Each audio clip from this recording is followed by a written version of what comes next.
આપનું હાર્દિક સ્વાગત છે અને હું છું યોગેશ રંગપડિયા। મોરબી જેલની અંદર હમણાં સવાલો ઉઠી રહ્યા છે, જેલની કામગીરીને લઈને સવાલો ઉઠી રહ્યા છે। ત્યારે આજે જે રેન્જ જેલ આઈજી છે ગિરીશ પંડ્યા એ અત્યારે મોરબી સબ જેલ ખાતે પહોંચ્યા છે। મોરબી સબ જેલ પર વારંવાર મોબાઈલ મળવાની ઘટનાને લઈને અત્યારે જે તપાસ છે એનો ધમધમાટ શરૂ થઈ ગયો હોય એ પ્રકારની માહિતી સૂત્રો અત્યારે જણાવી રહ્યા છે। ત્યારે અત્યારે તમે જોઈ શકો છો સીધા જ દ્રશ્યો જેલ કચેરીએથી સબ જેલ ખાતેથી કે જ્યાં અત્યારે રેન્જ જેલ આઈજી જે છે એ અત્યારે અહીંયા મોરબી સબ જેલ ખાતે પહોંચી ગયા છે।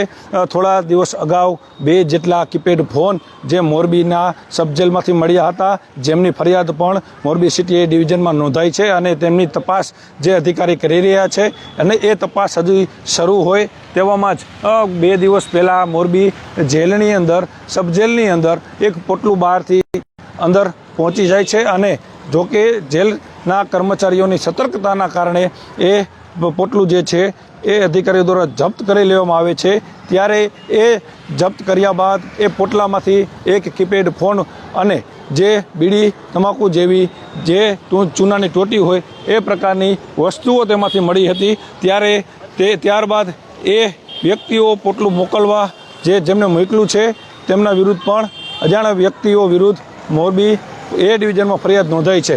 પરંતુ વારંવાર એમ કહી શકાય કે એક જ મહિના જેટલા સમયની અંદર 3 જેટલા જે છે એ ફોન સબ જેલની અંદર પહોંચી જતા હોય છે, જેના કારણે ક્યાંક ને ક્યાંક મોરબી સબ જેલના જે અધિકારીઓ છે તેમની જે કામગીરી છે તેના પર સવાલો ઉઠતા હોય છે। ત્યારે હવે આગામી દિવસોમાં આ પ્રકારની ઘટના સબ જેલમાં ન ઘટે અને તેના માટે કડક કાર્યવાહી હાથ ધરવાની ખાસ જરૂર હતી। તેવામાં આજે વહેલી સવારથી જ રેન્જ જેલ આઈજી જે છે ગિરીશ પંડ્યા તે અત્યારે આજે મોરબી આવી પહોંચ્યા છે।